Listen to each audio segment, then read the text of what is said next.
All right, welcome everybody. I have 5 weeks. 5 weeks until I leave for vacation, and it can't. I'm being honest. It can't come soon enough. Um, it's downright painful to watch the news, to watch these people in charge and the nonsense that comes out of their mouths, the lies, it perpetually getting my intelligence insulted.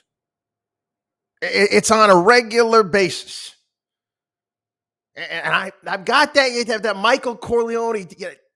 Don't lie to me. Don't insult my intelligence. It makes me angry. I'm at the point where I'm angry. I mean, honest. It's the end of the day. I find myself stressed out to all hell just listening and having to follow all this stuff. So yeah, I'm looking forward. I'm looking forward to my vacation. I really am. I got to put the computer down. I got to put the stuff away. I really do to get away from this stuff. Anyway, I just thought of something. Remember having a conversation on. It's my afternoon. I had an afternoon drive time program in Tampa. This was how many years did I do that for? I don't know. It was like 2008 to like 2011. I forget exactly. Having a conversation on the program, and I remember we were talking about, wouldn't it be great if one of the pharmaceutical companies could come up with some sort of pill or shot that actually made stupidity hurt for the people that actually uttered stupidities? Wouldn't it be awesome? Wouldn't it be great if you could actually, because stupidity inflicts pain on others. It'd be so much better if that stupidity would inflict pain on the person that is actually spewing it. But anyway, neither here nor there. Jay Powell yesterday, testimony in front of Congress. Funniest one was Elizabeth Warren. Oh, Elizabeth Warren, she's trying to frame it, trying to get her picture in the paper, basically saying, it's all your fault, Jay. It's all your fault. The whole thing's on you. And yeah, that's the attitude. That's the attitude that they're taking. It's not us. It's Putin's fault. It's Jay Powell's fault. And it is painful. Powell basically said he's going to do everything and anything he can to get inflation down. And I'm going to be honest with you. The greatest cure for inflation is higher prices. And we've seen this. And we're starting to see some relief. You take a look at oil prices. You take a look at commodity prices, lumber prices.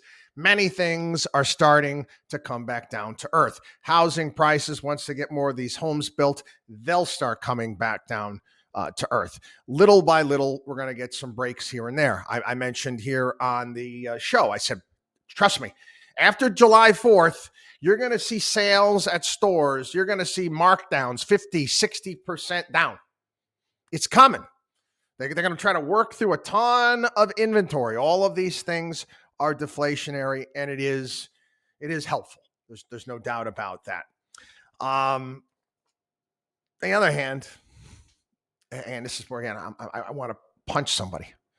Honestly, I just want to punch. I need to put a heavy bag here in my office. I really do. Biden economic advisor is saying that more government spending will solve the inflation crisis.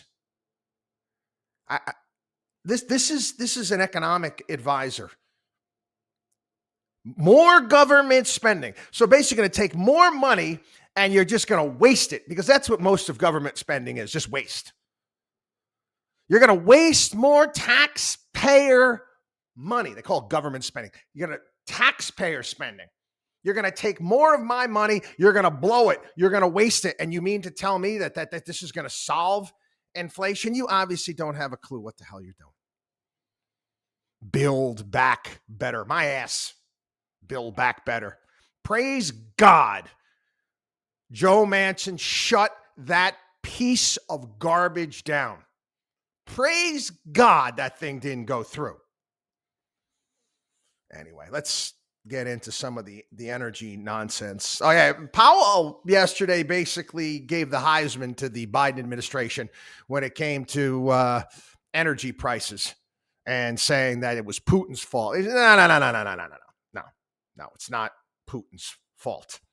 The administration yesterday, we told you, has come out and they're proposed this federal gas tax, and they want the states to follow suit.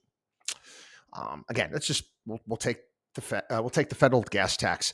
The average family will save $8-9 a month. That's it. $8-9 a month. Congratulations. Wow, you're doing a great job. Various different oil executives going to be meeting with Jennifer Granholm today.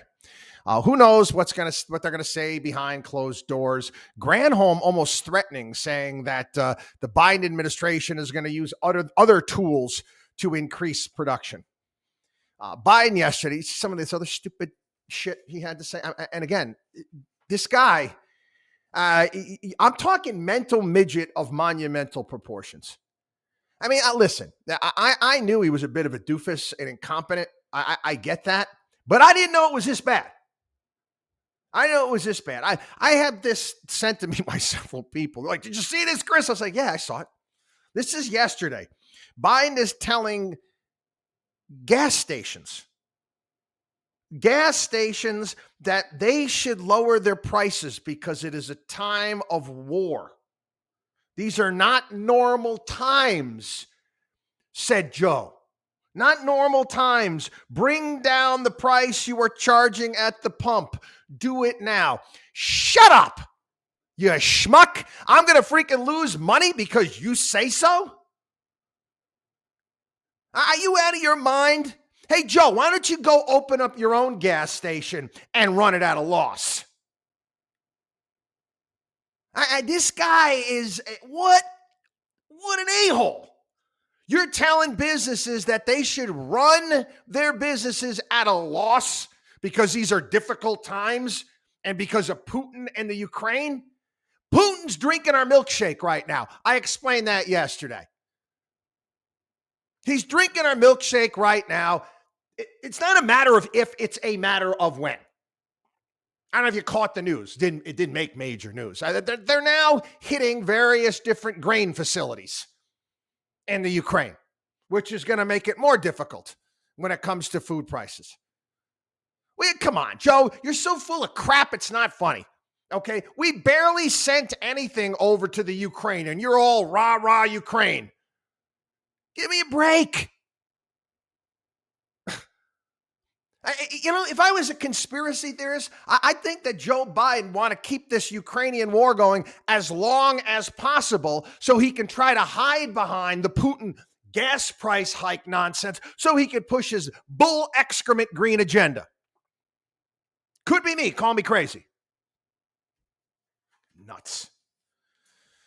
Yeah, this, again, story, Karl Rove. Biden got the energy market he wanted. Biden, this is the left. This is what they've been pushing for a very long period of time. I can't. Again, I said I've talked about this a lot. It really, quite honestly, it hurts my head. It really does. Then we get El Jefe here. He's talking about these new COVID vaccinations for children under 5. I don't have any children under 5. If I did, would I get them vaccinated? No frickin' way. No frickin' way. You can't take a look at the numbers? Hey, I have a daughter under 5. Am I going to put her on the pill just so she won't get pregnant? I mean, are you kidding me? Under 5 COVID vaccinations. No, but he also was mentioning that government is preparing for a second pandemic. A what? I don't know. Maybe he had a Freudian slip. Maybe by design. Again, I got an election coming up. They're going to ask their buddies over at Wuhan to release another pathogen. The government is preparing for a second pandemic.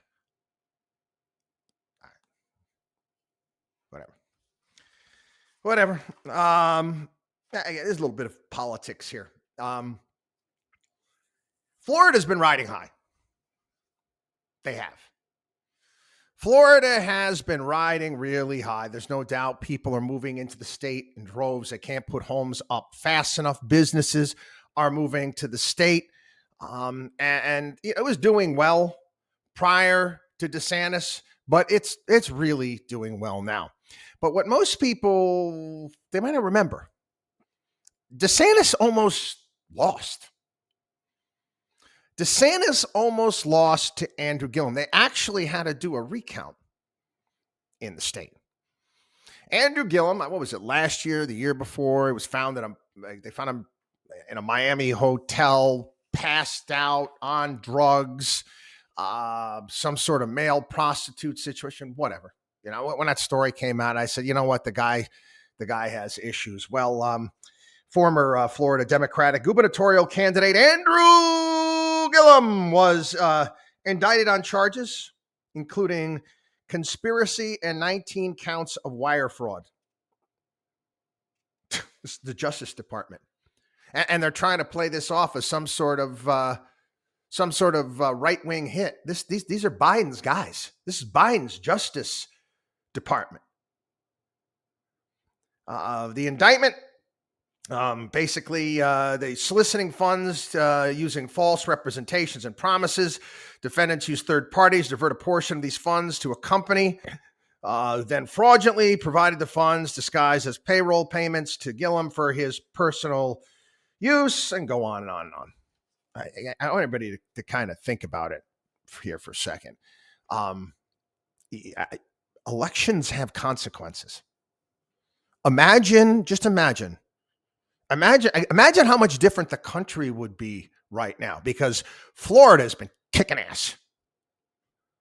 Imagine what Florida would be like. So all you Floridians, I know I got a lot of Floridians listening to the show on a regular basis. And I know you guys are beating your chest a little bit. And trust me, you know what? I got a couple years. I'm moving back down there too. But you'd be this close to having this guy as your governor, and you'd be in a completely different situation right now. Think about that for a second.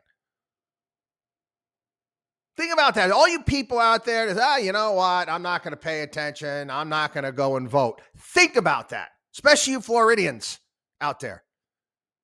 You came this close to ruin. Let's be honest. This close. Again, you see it happen all the time. We're watching it happen right now. We're watching it happen right now where everybody sees we got an incompetent boob. Okay? Incompetent. Matt Taibbi in his piece put it today. He said, you're watching Joe Biden. And he said it's almost like a cross between Ron Burgundy from Anchorman, reading the teleprompter, and he's going to read anything off the teleprompter. You don't know what the hell he might say. And it's cross between that and somebody that actually sees like a train coming right at them, knowing that, things aren't going that well. Again, it's because of mean tweets. And listen, okay? Yeah, I pissed off at Trump. You didn't have to be such an a-hole. Wasn't necessary. You could have toned it down, okay? You could have tried to catch a few more flies with honey, to be quite honest with you. But no, his ego is too big, and now we're all screwed because we got these fools in charge that just don't know. They just don't know. Again, that's why I need vacation. You're starting to see me getting more and more angry on these things and raising my voice, and I try not to do that. But this Andrew Gillum, you had Barack Obama stumping for him, talking about how important this guy is and the difference in democracy was at stake, and all of these came out of the woodwork, and it was this close. This close. Florida, just think about what type of situation you'd be in right now if Gillum won. Anyway, JP Morgan. JP Morgan is laying people off. We're starting to see this. You got jobless claims starting to rise. Jobless claims starting to rise. But again, I find this a bit peculiar. There's still 2 job openings for every person looking for work. If you want to go out and get a job, you can go out and get a job. It's not a difficult thing to do, but anyway, you're starting to see some layoffs in certain sectors. JP Morgan firing hundreds of its mortgage bankers. Housing market, what is that telling you? Housing market starting to slow. Prices will start to come down. And again, let me try to explain this to everybody. I'm happy about this. Okay? I am. People say, well, aren't you going to be upset? The value of your home is going to come down? I'm living in my home. I'm not trading in it. I don't use my home as some sort of currency. Okay? I sleep here. I often work here. I have dinner here. I barbecue here. I entertain here. It's my home. It's not currency. I could give a rat's ass where the housing market is at any point in time. Best thing for this country is for individuals, to have their survival costs. You want to see it's a great economy. Their survival costs. What's survival? Stuff you need to live on. Food, housing, energy. All of those things. If they keep the price low for those things, people will spend money on other things. So no, who cares? Honestly, it doesn't matter. Well, I was planning on selling my home. All right, whatever. I'm sure if you held on your home for at least 10 years, you're still going to be making money on your home. And the reality, I've explained this to people before. Homes, even though you sell them, I sold it for, I bought it for this much and I sold it for this much. Did you ever calculate or ever go back and calculate the work you put into your home? From the landscaping to the flower, and I'm anal about that stuff.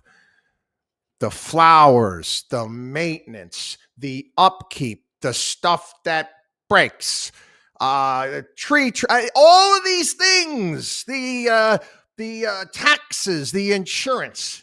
Did you ever add that all in? Because that's a part of it as well, right? It's cost. The IRS is falling further behind on its tax return backlog. Yeah, I'm sorry. The backlog of unprocessed paper tax returns was 21.3 million at the end of May, up 1.3 million from a year earlier. You're doing it wrong. Again, they're trying to hire people to process these paper returns, not to mention the fact any sort of correspondence or issues you have with the IRS, your wait time is 270 days plus. Gotta love that efficient government that we have here, right? All of our hard tax dollars at work, right? Anyway, I mentioned this earlier. Russia hits grain terminals in latest attack on Ukraine's food infrastructure. That's, again, food export capabilities is going to be taken hit. What you're saying, why didn't Russia do this right away? Well, they don't want to wreck it. They'd rather not wreck it. They'd rather take it over and have the entire thing intact. But if they feel like they're going to have to wreck it, they will. Pressure is being brought to bear. Yes, both sides have got tremendous casualties, Ukrainians and the Russians. But do you think that they're going to, in the end, do you think they're going to really be able to compete? At some point in time, there has to be some sort of negotiated settlement. And it has to be sooner rather than later. People, I said this from the get-go. All the like buttons and the flag and all that stuff, it's not, doesn't matter. Doesn't matter. And I'm going to be talking about this weekend as well on the national program. we're losing this. We got played. Europe got played. Russian currency is through the roof, the valuation. Russia is making more money now than they were prior to this conflict. They've taken over all of these assets that we left behind, that the Europeans left behind. And for what? For what? Biden's telling us the price of democracy. Come on, man. Come on. Stop insulting my intelligence. Anyway, watchdog on wallstreet.com. Watchdog on wallstreet.com. Have a great day, everybody.